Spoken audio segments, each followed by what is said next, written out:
الحمد لله رب العالمين نحمده ونستعينه ونستغفره ونعوذ بالله من شرور أنفسنا وسيئات أعمالنا من يهده الله فلا مضل له ومن يضلل فلا هادي له أشهد أن لا إله إلا الله وحده لا شريك له وأشهد أن محمدا عبده ورسوله صلوات الله وسلامه عليه وعلى آله وصحبه وسلم تسليما كثيرا أما بعد. Assalamualaikum warahmatullahi ta'ala wabarakatuh.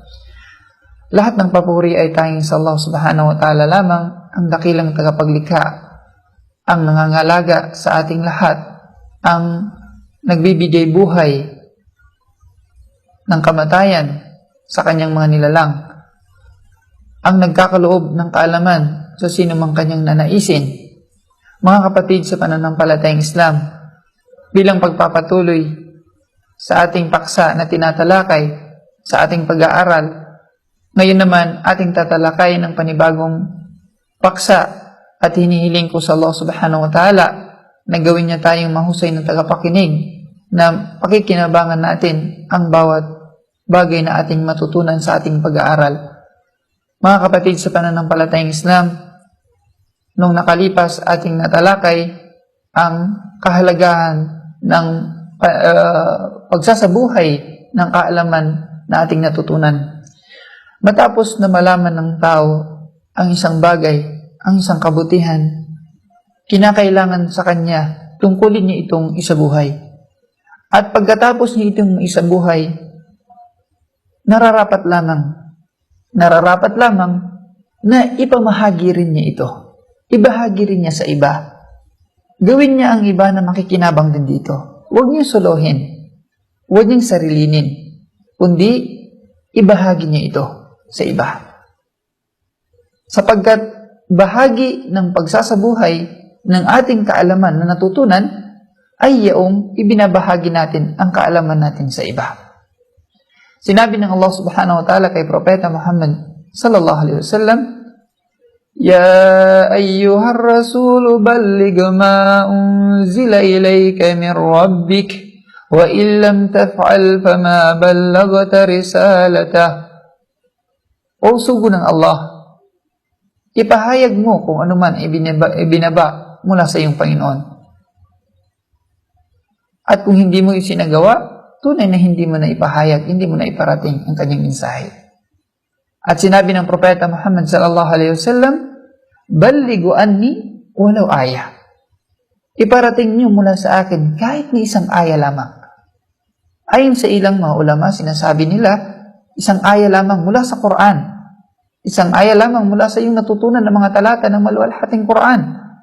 At ayon naman sa iba, isang aya kahit na isang hadith lamang o mabuting salita na nagmula kay Propeta Muhammad sallallahu alaihi wasallam. So kahit anumang natutunan mo sa Islam, kahit napakaiksi, kahit kakaunti lamang, huwag mo itong itago. Huwag mo itong sarilinin. Ibahagi mo ito sa iba. Gawin mong iba makikinabang din dito. At mga kapatid sa pananampalatayang Islam, kapag mayroon kang naturuan at kanyang isinabuhi ito, mayroon kang nahikayat sa katotohanan at kanyang ipinamuhi ito, tunay na sinabi ng Rasul sallallahu alaihi wasallam na magkakaroon ka ng gantimpala, ng katulad ng gantimpalang kanyang ginagawa na walang nababawas mula sa iyong gantimpala. Kaya napakahalaga ng pagpapahayag ng iyong natutunan. Sapagkat ito yung way na kung saan kumalat ang kabutihan. Ito ay pamamaraan para lumaganap ang kabutihan na may isa sa buhay ng mga tao ang kabutihan. Mananaig ang kabutihan. Kung wala nang magsasalita, paunti-unting mawawala ang kaalaman. Kung wala nang mga ngaral, wala nang maghahatid ng mensahe, hindi na ito lalaganap at magiging dahilan na paunti-unti itong maglalaho. Kaya mga kapatid sa pananampalatayang Islam, hinikayat tayo ng Allah subhanahu wa ta'ala sa maluwalhating Quran at sinabi niya na napakainam na salita mula sa mga taong mga ngaral ng kabutihan, nangangaral tungo sa Allah subhanahu wa ta'ala. Sinabi ng Allah subhanahu wa ta'ala sa maluwalhating Quran, وَمَنْ أَحْسَنُ قَوْلًا مِّمَّنْ دَعَا إِلَى اللَّهِ وَعَمِلَ صَالِحًا. وَمَنْ أَحْسَنُ قَوْلًا, at sino ang higit na mainam ang salita sa taong nananawagan tungo sa kanyang tagapaglikha? Man da'a ila Allah wa amila saliha. At sa kabila noon, hindi lang siya nananawagan, kundi kanya itong sinasabuhay. Gaya ng napag-aralan natin, isinasabuhay natin ang ating kaalaman. Ano man nating natutunan, ay ating ina-apply sa ating mga sarili. Wa amila saliha. So, napakahalaga na kapag ikaw ay nag-aanyaya, ikaw rin ay nagsasabuhay nito. Nakikita sa iyo ang iyong pinangangaral. Hindi yung nangangaral ka na kung saan kabaliktaran sa iyong ginagawa. Sapagkat kapag ganun ang gawain ng isang tao, yun ang dahilan na kung saan hindi nagiging katanggap-tanggap ang kanyang pangangaral, ang kanyang pag-anyaya, ang kanyang pagpapahayag. So mga kapatid sa pananampalatayang Islam, marami na sa atin, o halos lahat tayo, nakilala natin ng Allah. Ipakilala natin ng Allah doon sa mga taong hindi pa nila kilala ang Allah. Natutunan natin ng Islam. Ipahayag natin doon sa mga hindi pa dumating sa kanila ang Islam. Nakilala natin si Propeta Muhammad sallallahu alaihi wasallam. Maraming mga tao, hindi pa nila kilala si Propeta Muhammad sallallahu alaihi wasallam. At pag namatay sila na hindi nila tinanggap si Propeta Muhammad sallallahu alaihi wasallam, sa kabila na narinig nila ang mensahe tungkol sa kanya, narinig nila ang pagdating ni Propeta Muhammad sallallahu alaihi wasallam, napakalaking kalugian para sa kanila. Napakalaking kalugian para sa kanila. Ilan sa atin ang isang Muslim, ang kanyang pamilya hindi pa Muslim, o ilan sa atin naging matuwid na Muslim at sa kanyang mga pamilya hindi pa matuwid na mga Muslim. So, hindi pa sila nagkaroon ng kaalaman na sapat upang magamit nila sa bagay na ikinalulugod ng Allah subhanahu wa ta'ala. Kaya mga kapatid sa pananampalatayang Islam, napakahalaga na mangangaral tayo, mag-anyaya tayo sa bawat isa. Watawasaw bil haqqi, watawasaw bis sabr. Sinabi ng Allah subhanahu wa ta'ala sa Quran na kung saan ugali ng mga tao na kung saan magtatagumpay sa kabilang buhay, hindi sila mapabilang sa mga nalugi, na kung saan sila ay nagpapayuhan sa katotohanan.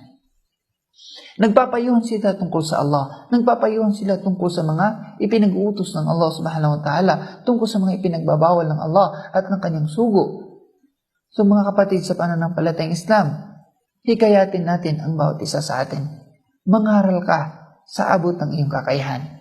Kahit kakaunti lamang, kung iyo itong dalisay na isinasabuhay at inihahayag, baka sakali sa isang munting salita, maging dahilan ng kaligtasan ng isang kaluluwa. Kaya huwag kang maging maramot. Huwag kang maging maramot. Huwag kang makasarili. Huwag kang sarili mo lamang ang iyong inaatupag, kundi magkaroon ka ng pakiramdam na ibinabahagi mo rin kung anong dumarating na kabutihan sa iyong sarili. Ano nga ba ang sabi ng Allah subhanahu wa ta'ala sa maluwalhating Quran? Hal jazaa'ul ihsani illa al-ihsan? Hindi ba kabutihan ay gantimpala ng kabutihan? Kung nagkamit ka ng kabutihan, nagabayan ka sa Islam, nagabayan ka sa katotohanan, nakilala mo ang Allah, nakilala mo si Propeta Muhammad sallallahu alaihi wasallam, natutunan mong Islam, hindi ba marapat na kung saan iyo rin itong ibahagi sa iba? Nang sa gayon sila'y makinabang din, nang sa gayon matahak din nila ang matuwid na landas, nang sa gayon sila'y mapabilang sa mga tao sa paraiso at maligtas sila mula sa impyerno. Hindi ba mainam? So mga kapatid sa pananampalatayang Islam, mga mahal na mag-aaral, mahalaga na iparating natin ang anumang ating nalalaman.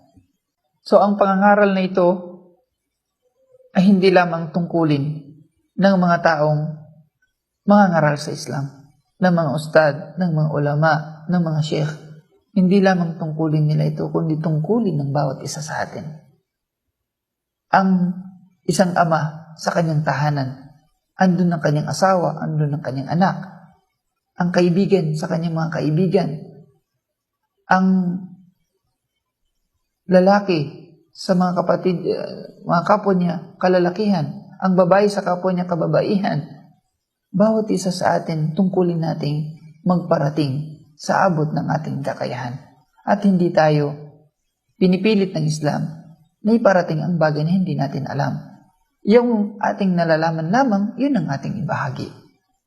So mga kapatid sa pananampalatayang Islam, maraming salamat muli sa inyong walang sawang pagtangkilik sa ating mga aralin at subaybayan pa ninyo ang mga susunod na mahalagang aralin na dapat matutunan ng bawat isang Muslim.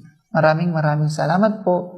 Subhanakallahumma bihamdik, asyhadu an la ilaha illa anta, astaghfiruka wa atubu ilaik. Wassalamu alaikum warahmatullahi taala wabarakatuh.